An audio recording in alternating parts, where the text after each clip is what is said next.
صباح الخير.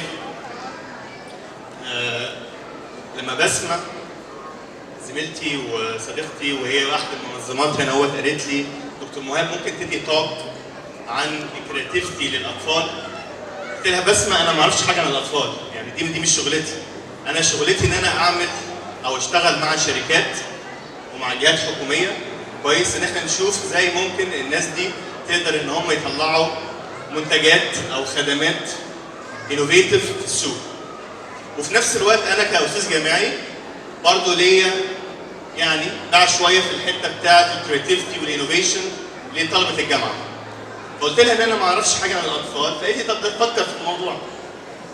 فلما رجعت ترددت شويه في الاول وبعدين فكرت في الموضوع تاني، لقيت ان انا الاطفال دول هم اللي هيبقوا طلبه جامعه وهم اللي لما هيتخرجوا هيشتغلوا في الصناعه وفي شركات. واللي انا شايفه مشاكل في الشركات مردودها جاي من الناس اللي من الجامعات، شركات الجامعات، واللي في الجامعات مردودهم جايه من الناس اللي في المدارس. فانا قلت ان انا اتكلم، قلت دي تبقى فكره كويسه ان انا اتكلم عن الحاجات اللي انا شايفها كويس للناس الكبار وابتدي انزل تحت واحده واحده للاطفال. خلينا نبتدي من الاول من ناحيه الشركات. كم حد فيكم يعرف شركه بيك بتاعت القلمه؟ بيك كلنا صح؟ شركه بيك بتعمل اقلمه وبتعمل ايه تاني؟ مقاس حلاقه، ولعات. ايه العلاقه بين القلمه ومقاس الحلاقه والولعات؟ ليه الشركه تقرر ان هم دول الثلاث منتجات اللي حابه ان هم يعملوا كونسنتريشن عليهم؟ ايه الفكره؟ الفكره انك انتوا لو رجعنا 30 سنه لورا وحد جوه شركه بيك قالوا يا جماعه عايزين نقدم منتج جديد في السوق، وحد قال لهم احنا تعالى نقدم مقاس حلاقه او ولعات، كانوا هيقولوا عليه مجنون. هيقول لك احنا شركه اقلمه، ايه علاقتنا بالموضوع ده؟ انما لو كانت الشركه دي رجعت خطوه لورا وقالت يا جماعه احنا مش شركه اقلمه، احنا شركه بنعمل منتجات بلاستيكيه ديسبوزبل. تمام؟ ممكن ان هي بتستخدم مره مرتين وبعدين تترمي. فجاه تلاقي مقاس الحلاقه والولعات ميك بيرفكت سنس. فهي الفكره المشاكل اللي احنا بنشوفها في الصناعه ان الناس اللي جوه الشركات بيبقوا يشوفوا حاجات بنفس الطريقه كل يوم، بيشوفوا الحاجات بره الشركه بنفس الطريقه كل يوم برضه. فتلاقي حصل لهم نوع من البايس شديد جدا في طريقه التفكير والكرياتيفيتي بتاعتهم. والمشكله بتبقى اكتر واكتر لما بتلاقي ان في طريقه معينه ان الشركات بتقدر انها تعمل ايفالويشن للناس بتوعها. حضراتكم غالبا معظمكم بتشتغلوا صح؟ بيتعمل لكم ايفالويشن اخر السنه على اساس ايه؟ انكم انتوا حققتوا تارجتس معينه صح؟ كويس؟ هل بتعمل لكم ايفالويشن انتوا عملتوا او تعاونتوا زي مع ديبارتمنتس ثانيه؟ هل بيعمل لكم الكلام ده على اساس انكم انتوا ايه نوع الافكار الجديده والحاجات اللي انتوا قدمتوها في الشركه؟ غالبا لا. فالمشكله بتبتدي من فوق خالص، بتبتدي من عند الشركات ده كحل نهائي، يعني ان الشركه بتحطك في زي القفص. زي بالظبط كده لما حضرتك او حضرتك تمام عندك اطفال بيروحوا الجنينه وبيلعبوا في الايه؟ في صندوق اللي هي الرمله. تمام؟ وهم لسه صغيرين عندهم سنه او سنتين، كل ما يحاولوا يطلعوا بره الصندوق بتعمل لهم ايه؟ خش جوه تاني، خش جوه تاني. تمام؟ ده بالظبط الشركات بتعمله. انا مش عايز، احنا الموضوع ماشي كويس قوي عندنا، فبالتالي خلاص ما تحاولش انك انت تبدع، ما تحاولش انك انت تفكر بره المنظور الطبيعي بتاعنا. لو رجعنا خطوه بقى لورا كويس، طلبه الجامعه نفس القصه. ايه الطريقه اللي انت بتقول ان الطالب ده ذكي ولا لا؟ على اساس ايه؟ درجاته. لو واحد عنده درجات عاليه يبقى ده ذكي، لو واحد عنده درجات اقل يبقى ده مش ذكي. تمام؟ الطريقه المنظومه نفسها بتاعت التعليم العالي تمام هي اللي بتخلي الشخص خايف تمام وعنده يعني ريزيستنس قوي جدا ان هو يعمل حاجه جديده، حاجه مختلفه. النظام ده هو اللي خلى الناس في الشركات ما تفكرش بره نطاق معين، وهو نفس النظام اللي بيخلي الناس جوه في الجامعات ان هم يبقوا خايفين ان هم يعملوا حاجه مختلفه احسن ايه؟ ينقصوا درجات. خد خطوه لورا تاني، الاطفال اللي في المدارس نفس المشكله. عندك اطفال تمام؟ المشكله بتاعتهم ان هم بيتعملوا الاسسمنت على اساس الدرجات.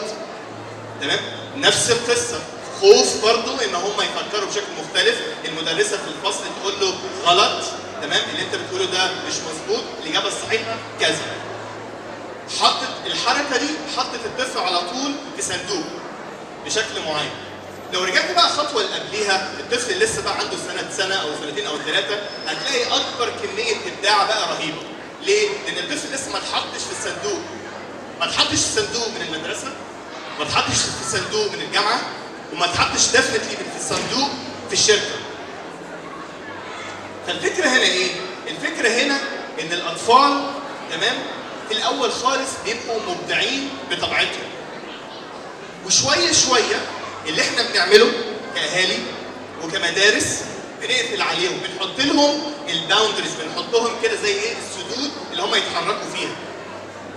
وهو ده اللي بيقتل الكريتيفيتي، هو ده اللي بيقتل الابداع. الموضوع ده برضو يعني ممكن نفكر فيه بشكل تاني.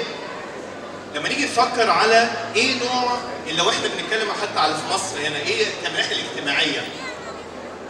ايه اكتر حاجه لما واحد من ثانويه عامه بنقول له يخش ايه؟ هندسه او طب. ولو واحد كويس قوي في الفن يقول لك لا انت جايب مجموع عالي خش هندسه. ليه الموضوع ده حصل؟ في حتت اجتماعيه في مصر، وفي حته جايه او بدات من الثوره الصناعيه.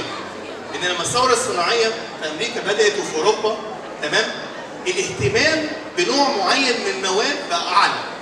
الاهتمام بالعلوم، الاهتمام بالهندسه بقى اعلى، بقى اتحطوا في ستاتس مختلف تماما عن الاداب. تمام؟ فالفكره هنا ايه؟ الفكره هنا ان الكلام ده لما حصل في ايام الثوره الصناعيه ميك سنس، والموضوع ده استمر دلوقتي. بس احنا دلوقتي في وضع، تمام، احنا مش عارفين بعد 30 او 40 سنه لما ولاد حضراتكم يتخرجوا ويشتغلوا، انت مش عارف بعد 30 40 سنه العالم هيبقى عامل ازاي، انت مش عارف القصه دي. انت مش عارف اذا كان تركيزك على الرياضيات النهارده هل هو ده احسن حاجه بعد 30 40 سنه. انت مش عارف ان العلوم اللي بتدرسها للاطفال دلوقتي هي احسن حاجه ليهم بعد 30 40 سنه. هي مهمه، بس عشان تقدر انك انت تبص على حاجه انت مش عارفها في المجهول اللي هو المستقبل، لازم تفكر او تشتغل مع الاطفال على الابداع. القدره ان هو يقدر يتحرك، القدره ان هو يبقى عنده حريه التفكير. تمام؟ انا مثلا على ايامي لما انا اتخرجت، تمام، كان سهل جدا بالنسبه لي وبالنسبه لزملائي كلهم ان احنا نشتغل. كلنا كنا بنلاقي شغل. دلوقتي الوضع ايه؟ قل بكتير. تمام؟ وبعد كده الموضوع هيبقى اصعب واصعب. تنافس، عولمه في العالم كله. تمام؟ موضوع في منتهى الصعوبه. فبالتالي في حاجات معينه انا محتاج ان انا اسسها في الطفل بتاعي من دلوقتي عشان المجهول. والحاجات دي كويس، حاجات بسيطه ممكن انا اشتغل عليها بشكل بسيط. خليني اديكم مثالين. طب ايه الحاجه اللي انا بالنسبه لي انا كأم او اب ممكن ان انا اعملها عشان اشجع موضوع الكرياتيفيتي؟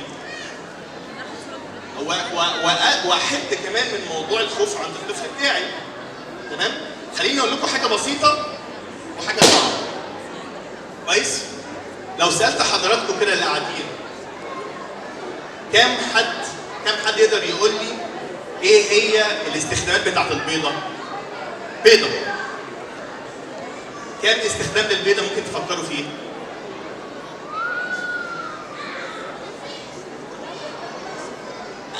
انا هقول لحضرتك حاجه صغيره. لو سالت الكبار هيقعدوا يفكروا.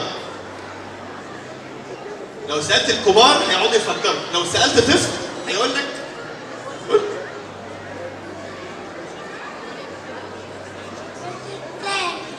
ماشي. وايه تاني؟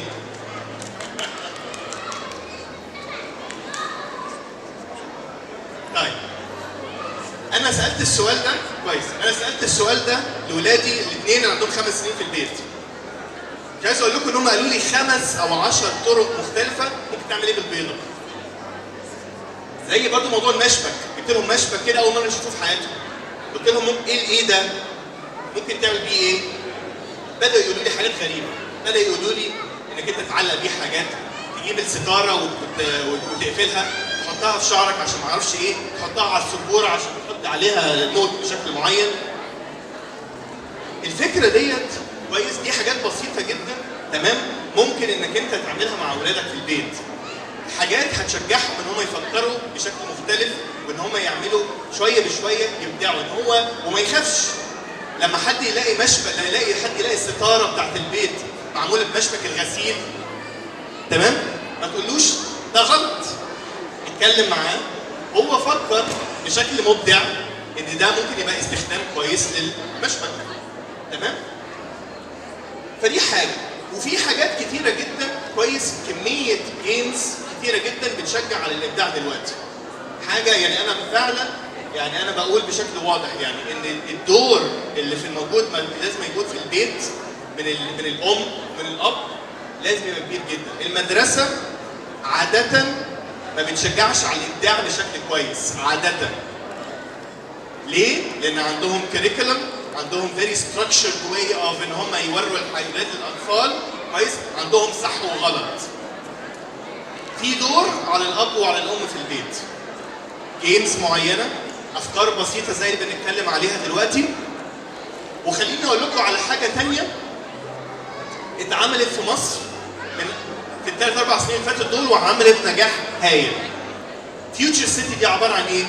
بتجيب ولاد عندهم 10 12 سنه في المدارس وبتقسمهم مجاميع وبتطلب منهم حاجه بسيطه جدا. انا عايزك تتخيل معايا المدينه سنه 2050 يعني 2050 يعني هتبقى شكلها عامله ازاي؟ وبيستخدموا ادوات معينه عشان يعملوا التخيل ده. المباني شكلها عامله ازاي؟ الجناين شكلها عامله ازاي؟ الشوارع شكلها عامله ازاي؟ مصادر الطاقه جايه منين؟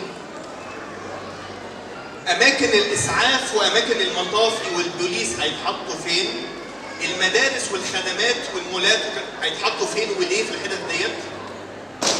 وبعد كده بيبصوا على المواصلات. لو انت بتتكلم على مدينه مستقبليه سنه 2050، انا عايز الطفل بتاعي اللي هو عنده 10 سنين يقول لي هو متخيل نظام المواصلات جوه هيبقى شكله عامل ازاي؟ هيقول لي التخطيط وحتى الروتس بتاعت المواصلات هتبقى شكلها عامله ازاي؟ وفي الاخر اللي بيعملوا حاجه لطيفه جدا. بيعملوا ماكات موديلنج للمدينه اللي هم فكروا ان هم يخترعوها. وبيستخدموا مواد ريسايكلبل مدوره، بلاستيك، قماش بشكل معين، ازاز ممكن ما اعرفش عامل ازاي، نوع مثلا من المعادن، ويبنوا ماكيت 3 دايمنشنال 3 دي للمدينه اللي هم عملوها. وفي الاخر بيعملوا زي كومبيتيشن تبقى على مستوى البلد تمام، على ايه احسن مدينه مستقبليه اتعملت بمجموعه معينه من الاطفال. الموضوع ده كان ليه مردود ممتاز. كان ليه مردود ممتاز في امريكا لما بدا الموضوع دوت، وكان ليه مردود ممتاز هنا في مصر. وهم فعلا عملوا اسسمنت للولاد قبل وبعد، ولقوا في فرق. لقوا في فرق كبير. تمام؟ فالفكره هنا عشان ادي الخلاصه بتاعت الموضوع ان الكرياتيفيتي او الابداع ما بقتش حاجه كده ايه بسيطه. خلاص انت بتتكلم على عالم مجهول، انت مش عارف الموضوع هيبقى عامل ازاي بعد 30 40 سنه كويس؟ الابداع is as important as التعليم الاساسي. يعني creativity is as important as literacy. تمام؟ بيكاسو مره قال، خلينا اختم بالعباره بتاعت بيكاسو. بيكاسو قال ان كل الاطفال they are born creative. مولودين ان هم مبدعين. السؤال بتاعنا هل انت هتقتل الكرياتيفيتي دي ولا هتنميها؟ شكرا جزيلا.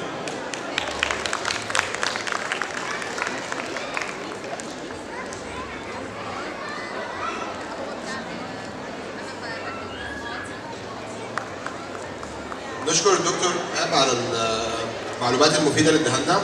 في اي حد عنده سؤال؟ في سبيكر عندنا هنا. If you have any questions, we have 5 minutes for questions. Do not hesitate. طيب هو في سؤال. فيوتشر سيتي. فيوتشر سيتي ده ماشي. حاضر. في جمعيه مصريه او هي جمعيه عالميه اسمها الاي تريبل اي اللي هو The Institute for Electrical and Electronics Engineering. تمام؟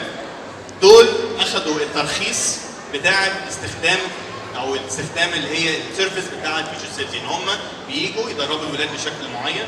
تمام؟ وبيعملوا الكلام دوت على المدارس الحكوميه كل سنه مره. تمام؟ احد الحاجات اللي احنا باصين فيها كشركه انوفتي، تمام؟ احنا عندنا زي كده ميشن ستيتمنت ان احنا نشجع الابداع على مستوى السوسايتي. تمام؟ فاحنا بنعمل الكلام ده اوريدي مع الجامعات ومع الشركات، وحابين نبتدي القصه ديت كويس باستخدام النو هاو بتاع الناس اللي عملوها قبل كده، الحته بتاعت ان احنا نبتدي نقدم فيوتشر سيتي از سيرفيس كويس، مش بس للجامعات اللي هي بره اللي هي الحكوميه، لا ممكن هنا في القاهره كمان. تمام؟ فدي حاجه موجوده، اتس سيرفيس موجوده كويس، وممكن نتواصل. تمام؟ اقول لكم اكتر احنا ناويين ان احنا نقدم الموضوع ده امتى.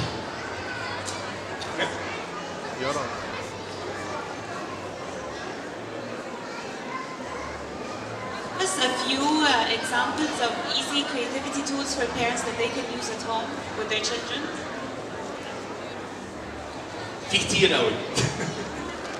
بالتالي يعني احد الحاجات، يعني انا برضو يعني خليني برضو اشاور على زميلي اللي هو كاين اوف ذا اكسبرت في الحته ديت اكتر. زي ما اقول لكم انا كنت واضح جدا من الاول، الاكسبرتيز بتاعي انا اساسا مع الشركات ومع الجامعات. تمام؟ بتاعت المدارس تولز بعينها. تمام؟ زميلي ياسر ممكن برضه انتوا تتكلموا معاه بيها، بس انا بقول ايه؟ انا بقول ان في حاجات كتيره جدا لو انتوا عملتوا فيري سمبل سيرش على الانترنت كويس على جيمز بريفيوز معينه للاطفال، هتلاقوا حاجات كتيره جدا، وهتلاقوا في جيمز بسيطه. تمام؟ زي موضوع البيضه، زي موضوع المشبك، زي موضوع يعني مره انا امبارح مثلا عملت لهم حاجه لطيفه قوي. عارفين السوليتيب؟ هو السوليتيب ده بيقعد في قاعده معينه، صح؟ في قاعده معينه عشان تسهل. انا شلت السوليتيب واديتهم القاعده بس لوحدها، وسالتهم يعني ايه اللي ممكن تعملوه بالقاعده ديت؟ حاجات كتيره جدا برضه كميه. انا قصدي ان في حاجات بسيطه جدا كويس ممكن انها تتعمل في البيت، في جيمز كتيره جدا. تمام؟ وفي حاجات زي فيوتشر سيتي كومبليكيتد شويه بس ممتازه، فيري شورت فعلا تو ذا بوينت، وبتساعد على ثلاث حاجات: ساينس، انجينيرنج، وارت، لان الثلاثه دول هم دول الدايمنشنز الثلاثه بتوع فيوتشر سيتي. فلو في عايزين اسامي حاجات معينه ممكن ياسر يبقى. Then my question, how does electronics الأطفال بقى يلعبوا بيها زي الآيباد والإكس بوكس وكده limit the creativity بتاعت الأطفال؟ How does it affect them in their future? Are they that negative ولا ممكن نعمل بالانس ما بين الوقت بتاع الكريتيفيتي والوقت بتاع الالكترونكس دي؟ This is a very difficult question. ولغايه دلوقتي لسه في دراسات شغاله بيحاولوا ان هم يفهموا الامباكت بتاعت الايباد والفيديو جيمز على الاطفال، لان الايباد ده بقالوش بايه 3 4 سنين او 5 سنين بس. تمام؟ فلسه في دراسات على الموضوع دوت، لسه الموضوع لسه مش عارفين هل هو بوزيتيف ولا نيجاتيف امباكت بشكل قوي، بس اللي انا اقدر اقوله ان في جيمز معينه انا بالنسبه لي شفتها يعني مع اطفالي كويس عندهم 5 سنين توأم يعني. تمام؟ وفي جيمز بتساعد على الميموري، في حاجات بتساعد على ان هم تو ايدنتيفاي اختلافات بشكل معين، حاجات بتشجع على lot of creativity type of games. فالتاثير انا ما اعرفش، انا مش متخصص، مش هقدر اقول مش عارف الاجابه بتاعت حاجه زي كده ولسه، بس انا عارف لسه الدراسه شغاله. تمام؟ بس الفكره بقى هنا ان احنا كجيمز يعني لازم نفرق ما بين اللي هي جيمز اللي هي physical games which is very important برضه. تمام؟ وبين دول يعني نعمل بالانس ما بين الاثنين. Okay, I have a question. You mentioned that we cannot count on schools to make our kids creative. So you being the managing director of Innovative, what do you advise schools to have, or what's missing schools to have a greater role when it comes to creativity? تاني يعني السكولز في يعني لما نيجي نبص مثلا يعني خلينا انا هديك مثال على الجامعه الامريكيه، مثال يعني ايه واقع كده. الجامعه الامريكيه كويس بتساعد على موضوع الكريتيفيتي باشكال مختلفه. نمره واحد بتحط السكيدجول بتاعت الاطفال او الطلبه بشكل معين ان يبقى عندهم فري تايم ان هم يعملوا حاجه غير الدراسه. ده في السكيدجولينج. كميه النوادي المختلفه اللي هم بيسمحوا بيها جوه الجامعه كويس، اللي هي زي مثلا الرول مودلز بتاعت وزاره الخارجيه ما اعرفش ايه، حاجه بتشجع رياده الاعمال، حاجه بتشجع الاعمال المجتمعيه، تمام؟ الكلابز المختلفه جوه المدارس دي مهمه جدا. حاجه ثانيه اللي احنا بنعملها كويس ان احنا بندرب الدكاتره نفسهم على هاو كان they use creative tools في وقت التيتشنج بتاعهم. ودي حاجه انا ما اعرفش في مصر بيعملوها ولا لا، بس دي حاجه لازم المدرسه ان هي تعملها. يبتدوا يدربوا المدرسات والمدرسين ايه نوع الكريتيفيتي، سمبل كريتيفيتي تولز اللي هم ممكن ان هم يعملوها عشان يشجعوا الولاد يقدروا يفكروا بشكل احسن. تمام؟ هم قالوا لي خلاص اوكي؟ ده شكرا جزيلا.